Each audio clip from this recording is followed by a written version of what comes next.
How many of your own bars have you tasted over the years? Like how many have I consumed myself? Yeah, like you Like think over 4,000? there's a good chance that it's over 4,000. The most I've ever had in a day is 12. Um, God. and I've probably had like 2 or 3 a day for the past like 3 years. So yeah, I mean, we're definitely over 1,000 at this point. And that's actually the thing that I would always tell people when I was first starting out. Like I made these first and foremost for myself. So I'm not going to put anything in these that I don't want to be eating, because if anything is bad for the consumer, then I'm going to be the one that feels it the hardest, because I'm eating the most of these by far. Hi, my name is James. This is my golden hour.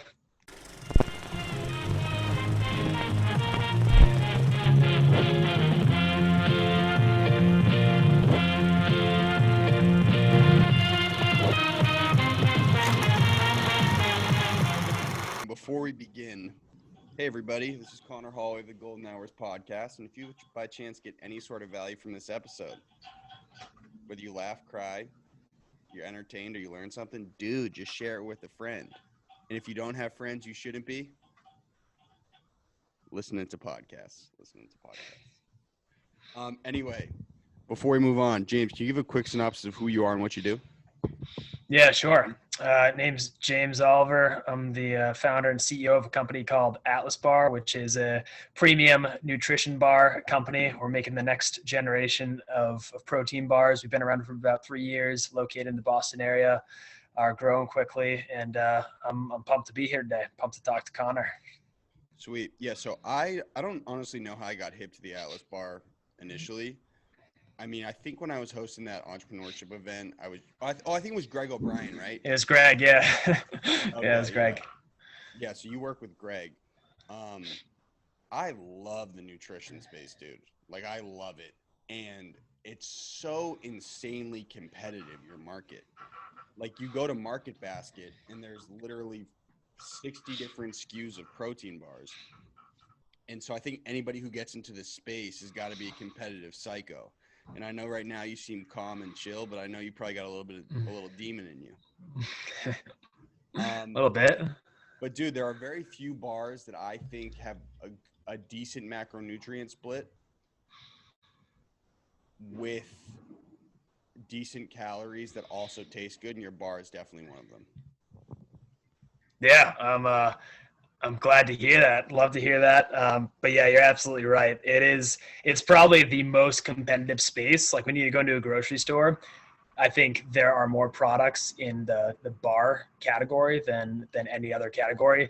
And actually I did, when I was in school, when I was in college, I did a paper, like a business plan on Atlas Bar. And the only thing that my professor wrote at the top of the paper was, this is a very competitive category, and he capitalized very and underlined it. So right from day one, I knew what I was getting into. But even though it's a really competitive category, it's also a massive category. It's a $5 billion category total. So even if you only control 1% of the category, if you have 1% of the market share, you have a $50 million company. So yeah, it's extremely competitive, but there's a lot of customers who are consuming bars, and it's also constantly changing. Like all of the players, the big players now, are basically brands that have come up in the last 10 years or so. And I think that trend is going to continue over the next 10 years, where there's just a new guard that comes in. So yeah, it's super competitive, but it's huge, and it's always changing. So if you know the landscape and you know what you're doing and know where you fit in it, I think you have a good chance of having a pretty successful company. Now, who's the Nike of protein bars right now? Is it Quest? They were back in 2016 or so.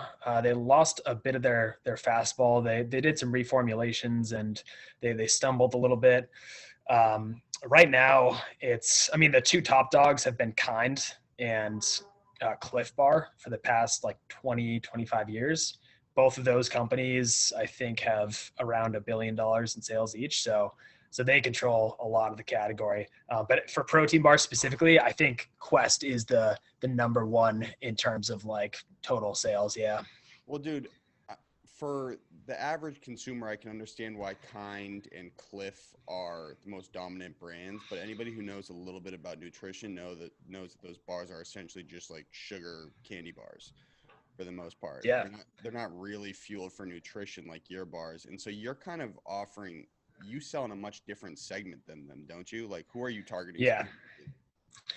Yeah, I mean, so we're targeting people who are a bit more informed about nutrition and who understand that sugar is something you want to avoid and that carbs are probably something that you want to avoid unless you're very active. And we're targeting people who are just looking to better themselves through their nutrition because that's really what our bar is intended to do. Every ingredient that we use is used for a specific reason. And everything is exhaustively researched because we only want to use ingredients that are going to help you perform or think better. And yeah, you're absolutely right that those other brands, they are very going for a very different market. The Cliff Bar, if you actually listen to the Cliff founder tell the story about how he created it, he created it. You have? Yes. So if you remember, he talking about how I built this, right? Yeah, that's one of them. And he talks about, in that interview, he talks about how he made the first bars from his mom's or his grandmother's cookie recipe. So it's literally like the bar is based on the cookie recipe and it's just put into a rectangle. And because it's not a circle and it's in a rectangle, people are like, it's an energy bar. It's good for me. I can eat it at my desk. No, that's not how it works. And you're probably better off just eating the cookie and enjoying that. But yeah, I mean, that was one of the big reasons why I wanted to get into the space because there are a lot of brands that I saw that were, I thought they were taking advantage of unsuspecting consumers. So like one brand, which has been the dominant performance nutrition brand, Gatorade, for the past few decades. Their protein bar. Sugar water. Yeah, exactly. But yeah, their protein bars are pretty much the same thing. They have 29 grams of sugar in it, which is literally the exact same that a Snickers has in it. But if you don't look at the nutrition facts, if you don't read the label, you'd never know that. You just see the protein on the front and you think you're making a healthy choice when in reality, you're actually better off eating the Snickers because it's fewer calories and the same amount of sugar and all the same processed ingredients. Now, it's tough though, because so mind you, I'm pretty fitness conscious. I'm training for a marathon March 7th. And I obviously understand nutrition, but how do you make the common consumer understand that your bar is a better nutritional choice than something they already have brand loyalty to, like a Gatorade bar?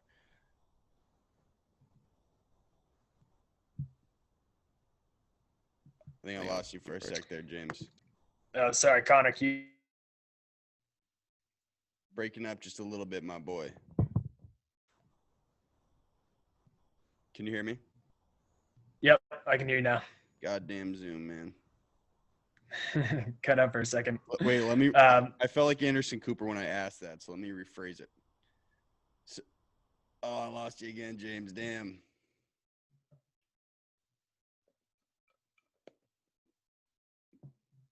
You're muted.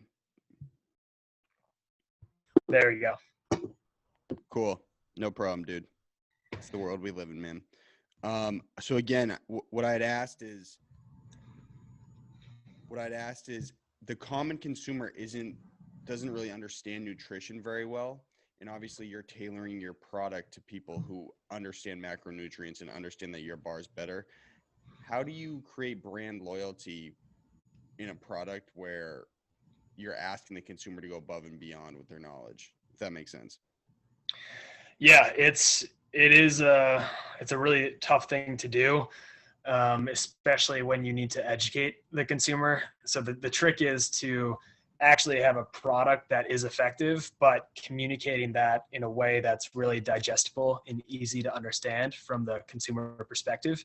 Because even somebody like myself that's in the space, if I'm walking through the store, I'll probably give a product like 2-3 seconds max, maybe. So you've got like 2 seconds to communicate to a consumer why your product is better than all the other ones in the aisle. And when you're doing that with what we're trying to do, which is a product that is competing on the nutrition and also the ingredient quality, you got to be really thoughtful about how you're communicating that. So like one thing that we did is we just put the nutrition facts right on the front of the bar like this. This is the bar that I had this morning.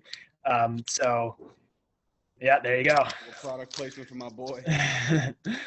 So yeah, we just put it right on the front of the bar because we wanted to save people the time of picking it up, turning it over, so they can just pick it up and immediately they see, oh, it's got 15 grams of protein, 1 gram of sugar, and 4 grams of net carbs. Boom, 2 seconds. I know exactly what the nutritional facts are, and that's aligned with what I want. So I'm going to get it.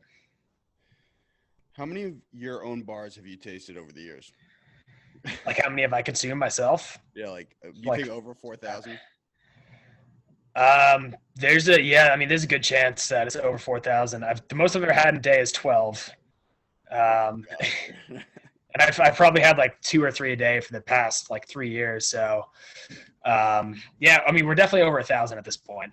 And that's actually the thing that I would always tell people when I was first starting out. Like I made these first and foremost for myself.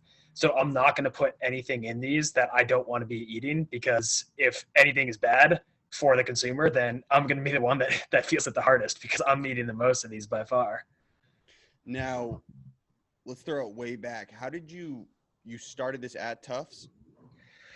Yeah, so I started ideating the business when I was at Tufts, and I tried to get everything together so that by the time I graduated, I could just hit the ground running and go off to the races. I was the same way, man. Yeah. So what are you're 3 years deep now? Yeah, 3 years deep. So you kind of like me, you're finally starting to see clearer pastures. Yeah, you could say that.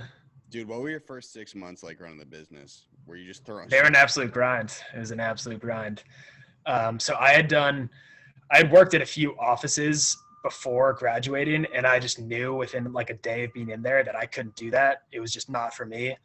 And I would literally rather work 16 hours a day for myself doing something that I wanted to do than work 8 hours a day in an office. I felt like I was dying when I was in there. So that's what I decided to do. And that's really what propelled me to start the business. So my first few months, I self-funded it by getting up at basically around 4 in the morning. I lived in Southie at the time, so I'd get up at 4.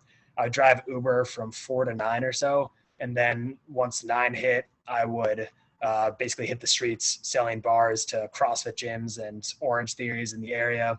And then once 5 p.m. came back around, I would just go out and Uber until 8 or 9 and then go to sleep and do it all over again. And then whatever I made from Ubering, I would just put it back into the company so I could help it grow. And I did that for the first 6 months from like June of 2017 all the way through December of 2017. And once September 17 hit, you were making enough in sales to do it full time? So once December 2017 hit, yeah, I was making enough that it didn't make sense. The time I was spending like driving Uber, it didn't make sense to do that anymore. The money that I was getting to put into the company, just because the money that I needed at that time to buy more inventory or to actually make progress in the business was significantly more than I could make on a weekly basis driving Uber. So I had to look for other sources of money and then devote all of my attention to growing the business. Yeah. Now, I think a lot of young entrepreneurs have inklings early on. Things happen to them or they sell something early on that gives them a little bit of confidence. Like, yeah, I could probably handle running my own business. Did you have anything growing up where you were like, I kind of have like this sense that my friends don't have? So I never had, I know like a lot of people like ran a lemonade stand or like sold baseball cards, did all that stuff. I ran a NCAA college bracket. Like I was running a and so I was like, all right, I think I could probably do shit on my own. Yeah, so I never was like running anything like that, but I've always just thought of like different business ideas since I was very young. And I guess looking back, like it was pretty obvious that this is what I was going to gravitate to. But there was, I guess the one experience that I did have that gave me a lot of confidence just in the ability to sell, which is what you absolutely have to do if you are starting any kind of business, whether you're starting a business like yours or a business like mine. Like you just have to be able to persuade people to either talk to you or to work with you or to buy what you're selling. And so I worked for a year in college selling Cutco knives, which is like a pretty pyramid scheme. Yeah. So I did that for about a year, and it was a tremendous experience for me because I'm not a person I wouldn't call myself like naturally an extrovert. And for that job, you need to basically cold call people and then get them to say, yeah, you can come to my house and do an hour-long presentation on knives to this complete stranger, and then try to persuade that person to buy over $1,500 worth of knives, which is, it's trial by fire in terms of just getting comfortable being like a pure salesman. So that was an unbelievable experience because it really made me be like, oh, I can actually do this. This isn't that hard. And I'm good at talking to people. Dude, no hate to whoever's hustling that vector marketing scheme. No hate whatsoever. But dude, it's like the most invasive thing ever. They like ask to get in your contact book. They like hack into your phone. But then they have a bunch of other schemes too. But for some reason, they just been getting away with it for so goddamn long. But I know something's fishy with that system. Yeah, it is. They could be a lot more transparent about the whole thing. Like I remember, I think the first time I found out about it, there was a flyer at my school, and it was like student work. It just said something like very vague and ambiguous. It was like student work, like $20 an hour guaranteed. It said nothing about cutlery, nothing about vector. And you're like, oh, this looks pretty good. And then you call them up, and then you go to the first thing, and that's how they get you into the system. But yeah, you got to do like text your close friends and your family, and text your friends, try to get them to do it. Yeah, that's a big part of it. But I don't know why they're not more transparent about that up front, but people definitely are pretty skeeved out by it because of that. Now, when you had started hustling, first off, I love that story that you were just getting up early, driving Uber, like real hustle. When you were first starting selling in like Seaport and Southie, did you have a pretty early success rate selling the bars to the gyms? Yeah, so basically my business plan, like the one that I had written up when I was in college, I was like, so there are about like 200 functional fitness gyms in the Boston area between like CrossFits and Orange Theories and all those types of gyms, like fight gyms.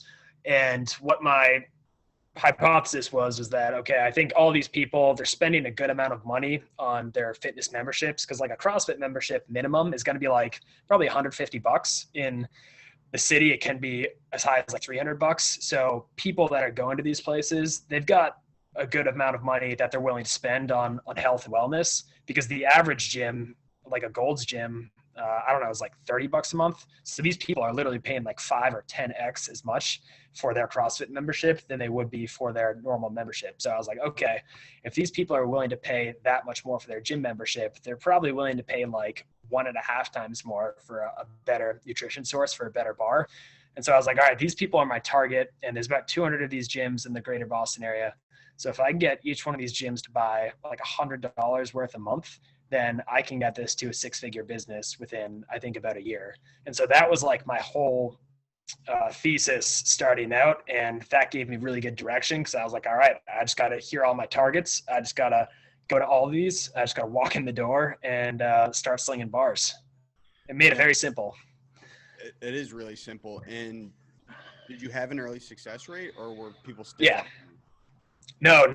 I mean, I think people like the fact that this kid was just walking off the street and just doing like old school hustling. Like I was doing sales like out of the 40s. I would just like literally walk off the street, just walk in there and be like, hey, is the owner here? Like shit. No cold call, nothing. So very old school. And I think a lot of people just respected the hustle, so they gave me a shot. And then once I got a shot, I just worked hard to make sure that it was successful. So I would just set up like a sampling table. I would work out at the gym, and I would just try to get the product in as many people's mouths as possible. Dude, so I don't know if I had told you this, but before I'd started the podcast and I knew that the city kind of needed a more central podcast, I threw a big concert in Boston, and I went into like every neighborhood in Boston, just hand sold tickets. And still to this day, and so I'm dropping these new fitness caps coming out. I have these new GDP fitness caps coming out. Still to this day, I don't think there's a bigger rush in the world than selling something cold call, going up to someone and trying it, because it's so fucking scary, man. Yeah. Yeah, it is. Yeah, because everything in your body is like screaming at you like not to do this. Like, what are you doing? And just like overcoming that and being like, no, we're doing this anyways. This is really uncomfortable, but we're going to do it. Feels good. And then once you get in it, it's just like that initial contact. That's the toughest part. But then once you actually start talking to the person, it's fun. It's fun. Also, but yeah, coming over that anxiety is tough. Discussing this like it's like always gravy and everyone always buys your stuff, but getting stiff armed is terribly humiliating. So. Oh yeah. No, I mean, I feel like the way that I've described it so far makes it sound like I just walked in everywhere and it was, no, it was not at all like that. There are plenty of people that were just like, no, this is not something that I'm interested in. Plenty of people that were just like, this is going to fail, or this has no business being a product. And I mean, I just ignore those people and focused on the successes, because with any product, you're going to have people, you're going to have detractors. Like even an iPhone, which is arguably one of the most, maybe the most successful like consumer product of all time. There are people that hate on the iPhone. And if Tim Cook was just like paying attention to all those people that hate on the iPhone, he's like, we're failures. Like, look at all these millions of people that hate the iPhone, but there are a lot more people that love it. So regardless of what you make, there are always going to be people that don't like what you're selling, and you just got to focus on the ones that do. Now, one thing that differentiates your bar more than most is the whole adaptogen power thing. And so I kind of want to let you speak to that, because I honestly do not understand it at all. But I know when I eat these things, like, it's good for my mind. Yeah. So adaptogens, they're relatively, well, they're not new in the sense of new to the planet. They've been around for like 4,000 or 5,000 years, primarily used in Asia and South America. But basically what they are is they're a type of superfood that is non-caloric. So they don't really have any calories, but they have a ton of benefits. And there's a whole host of benefits depending on which one you're talking about. And they come in the form of roots and herbs. And the one that we use, it's called ashwagandha. And ashwagandha is a root that's grown in India. And it's got a ton of ridiculous benefits associated with it. I'm very careful when I'm putting these ingredients into the product, because I want to make sure that it's not smoke and mirrors. It's not snake oil, because as I'm sure you know, there's a good amount of that in the nutrition and supplement space. There are a lot of products that claim to do something, and there's really no scientific basis behind it. So I chose ashwagandha because it's actually one of the most researched ingredients in the world, and it has a few thousand years of usage behind it in Asia, but it also has a few dozen studies, independent studies that have been done in the United States that have proven everything from increased sexual function to decreased mental stress. There's about 30 different benefits that have been proven out. And it's really pretty amazing. And we think that it's going to become a lot more popular in the next decade or so, because there's really no downside to taking it. And because of all the benefits associated with it, there's pretty much only upside. All right, so rewind. So you're saying this adaptogen in your bar is going to give you a Woody? Honestly, is that like what it's doing for people essentially? No. It's not an herbal Viagra. It is not that. So like, no, the adaptogen. What are they getting? What's the consumer getting? Focus. Yeah. So the main thing that it does is it decreases stress in the body, and it improves your body's ability to handle that stress. And that, I mean, stress is really the underlying source of like every single disease and major illness in the country, whether it's mental or physical. And so that one function is hugely beneficial to pretty much anybody, whether you're somebody who's sitting at the office all day or whether you're going out for a 3-hour run. Now, we had talked a little bit on the phone about like your long-term goal at the company, and it got me like, I remember it just got me psyched, but I kind of forget what you said. Was it like you wanted to get in 2,000 stores across the country? Yeah. So to date, we've just been focused pretty much direct to consumer. So just building the brand online. Commerce. It's e-commerce. It's, if you're starting out with a food and beverage product, especially right now, I think it's the right way to go, because you own that relationship with your audience, with your customer. And if you're selling, say, at Whole Foods, you definitely are going to get sales, but you don't know who's taking the product off the shelf. Whereas if Connor, if you're buying from us through our site, we can email you, you can email us. Like, we have a dialogue going. We know who you are and you know who we are. So if you're starting a brand and are looking to, especially get in the food and beverage or nutrition space, I would definitely recommend starting online for that reason. But yeah, we've been in about 100 stores. We finished 2020 about 100 stores, and for this next year, we're looking to get to at least 1,200 across the country. So that's the big goal for 2021. Now, how do you set your mind to kind of have that grow or die mentality? Like, how do you consistently try to level up? Like, what do you do to keep yourself in check? Because it's all a mindset thing. Like, personally? Yeah. So, I mean, I think taking care of the body is a huge thing for me. So I've got a pretty strict morning routine that I follow that involves meditation, cold shower, exercise, usually running. And that's just really helpful for me to start the day out on a good note, because regardless of what else happens that day, at least I can go to sleep at night knowing that I got those things done. No, sorry to interrupt. What are you doing for runs right now? So I kind of just go for as long as I want. It ranges between like 4 and usually like 13 miles. I'll just see how my body's feeling. I recently got Whoop. Have you heard of these things? We had the CEO on the show, man. Did you? Yeah, dude, my guy Willie Buckets. I paused, but I kind of fell in love with that guy. He's a stud.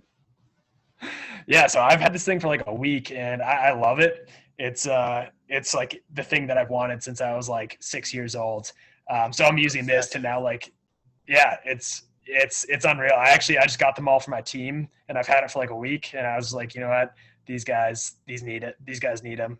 I've sold like 3 of them to my friends. I should be on commission, honestly, because I keep tossing them out.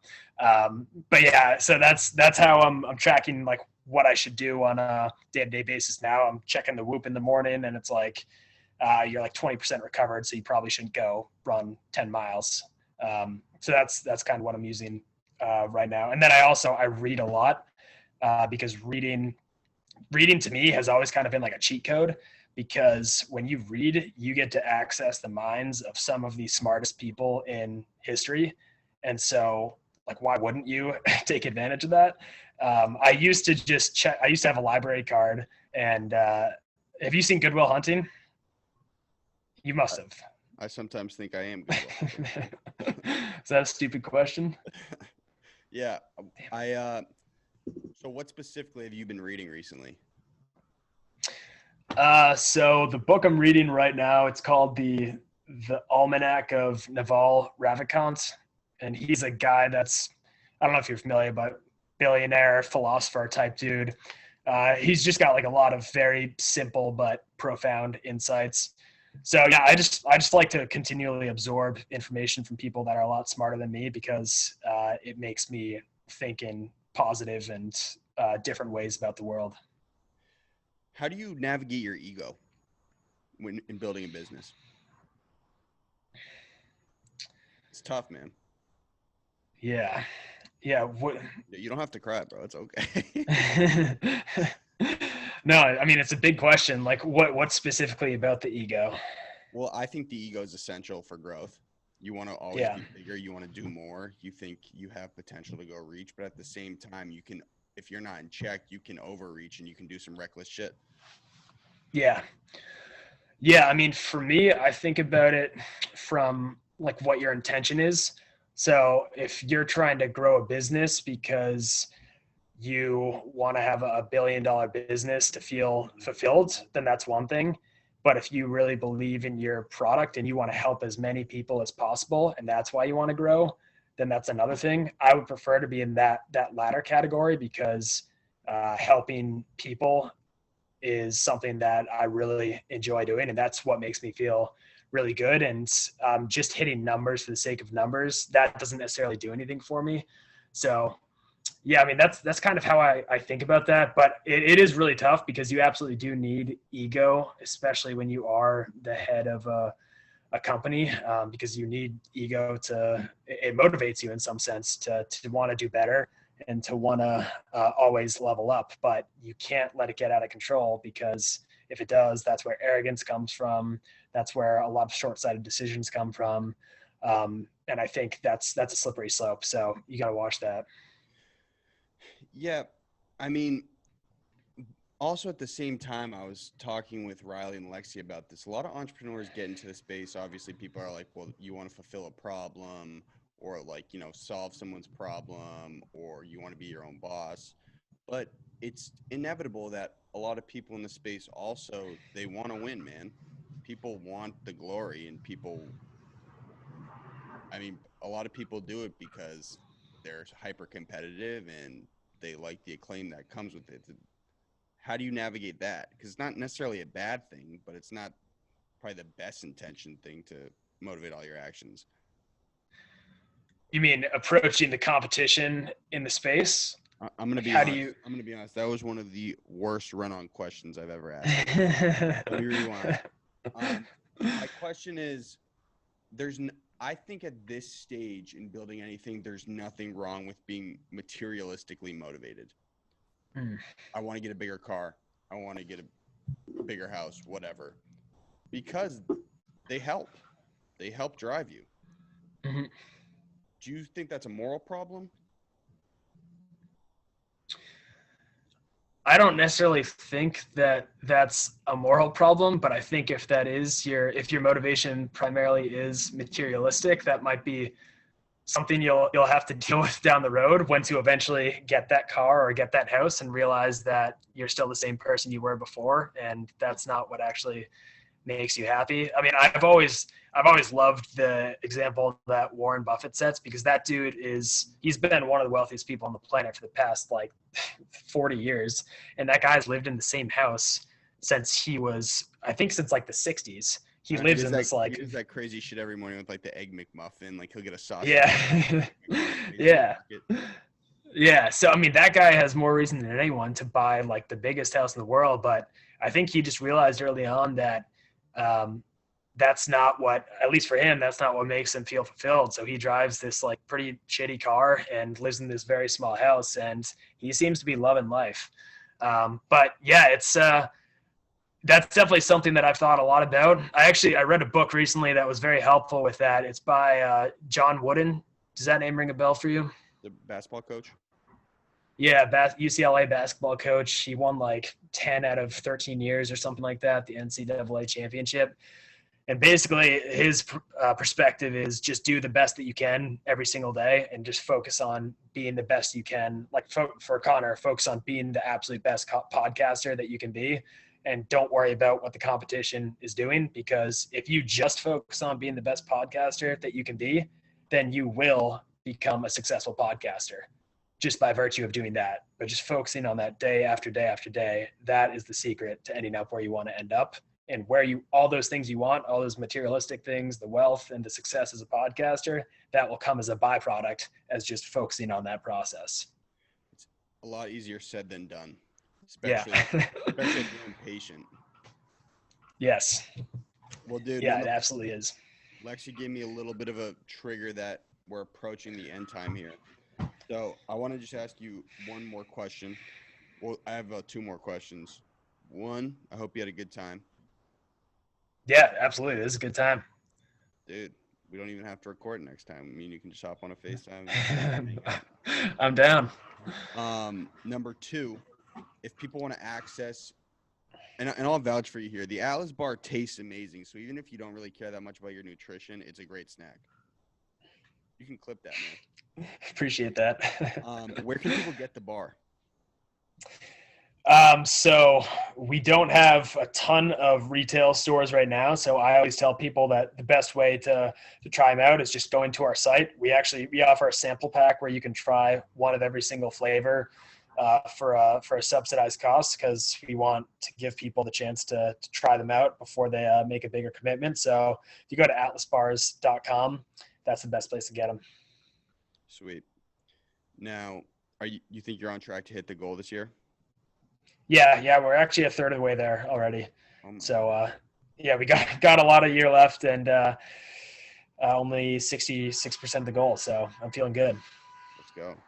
Well, dude, thank you so much. Now, I'm going to ask you those final two questions. Number one, when I drop this movie, will you watch it with your wifey? Absolutely. Thank you 100%. Thank you so much. That means the world to me. Number two, we have a way we start and end the show. You got to listen closely because I'm only going to tell you once. All right. So Got it. you have to say this: Hi, I'm your name, and this is my golden hour. Directly after, no break. Hi, your name, and that was my golden hour.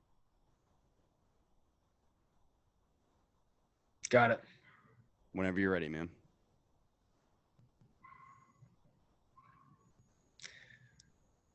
Hi, my name is James. This is my golden hour. Hi. Is that right? Hi, my name is James. That was my golden hour. Perfect. And James, just so everyone knows, it was well executed, but James is from Atlas Bar. You can get them Yeah. online, and they're great. And I've been eating them. He sent me a box. I'm going to pass them out to the producers and crush about 50 of them. What's your go-to flavor right now? I like the chocolate cacao. Yeah, that'll get you your chocolate fix. Will that give me that adaptogen brain boost? Oh yeah, Nice, man. Nice. big time. Sweet. Well, dude, thank you so much. And we'll drop this next week. Awesome. Looking forward to it.